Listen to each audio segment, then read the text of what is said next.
Come on, kids, and gather round while I expound. I got a scary little tale that's sure to confound.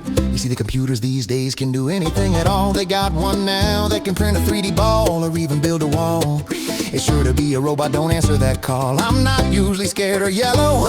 I'm just an old-fashioned fellow. I keep technology on the mellow. I don't need a toaster that can count bread slices or converse and say hello. I'm not afraid of AI, I'm just a bit shy. I'll tell you why.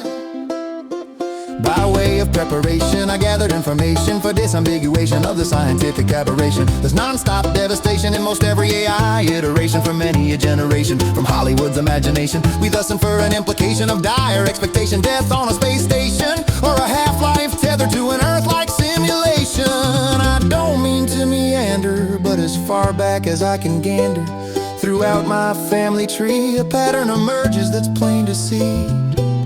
We would never be considered advancement advocators. My great-great-gramps was always angry at lamps. My great-grandpa cursed at radiators. My granddad hated electricity. My uncle was scared of elevators. My sister will freeze if you mention encryption keys. My aunt loves digital animators. It may seem extreme eccentricity, but I'm from a long, long line of technology haters.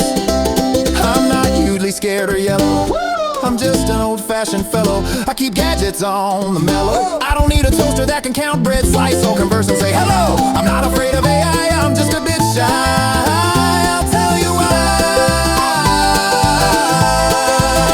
Yeah, when I was just a child of 3, my mama told me about a movie she saw replayed on TV. Fortunately, the picture was black and white, which helped mitigate some of the fright. But still, my poor mama stayed up all night and explained it in the morning light. It's about a computer named Hal with a synthetic brain who seems an affable pal, but soon goes insane. Hal gets violent and cuts Frank's hair while he's space leaping. Then Hal kills most of the crew while they're sleeping. As I grew older, I realized this was no isolated instance, and my mama was making me over to be the first line of resistance. By way of preparation, she supplied indoctrination and supportive exaggeration to build my fear for this abomination. I'm not usually scared or yellow. I'm just an old-fashioned fellow. I keep advancement on the mellow. I don't need a toaster that can count bread, slice, or converse and say hello. I'm not afraid of AI, I'm just a bit shy. Oh, life used to be so simple. Life was like a dream. People used to be real, but now in less than 2 seconds, anybody can make a meme. Sure, there's pros and cons to every new development. Yes, it's inelegant. It can edit family photos and remove who's irrelevant. Your Facebook post about the zoo can have extra elephants. Yeah, I will probably kill you, but not in the way you've been told.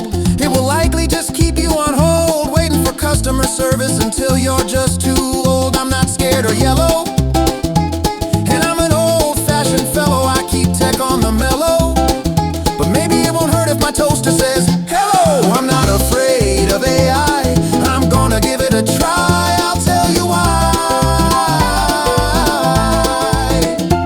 Sure, I prefer everything real, that's just how I feel. But if you're going anywhere or buying anything, AI is right there with you because data is king. It shouldn't make you sad, it can be used for good or bad. It can even babysit your kid, and when you get back, he can show you all the pointless crap he did. So is it a tool, a weapon, or a toy? Well, are you a man, a villain, or a boy? I'm not afraid of AI, I'm gonna give it a try.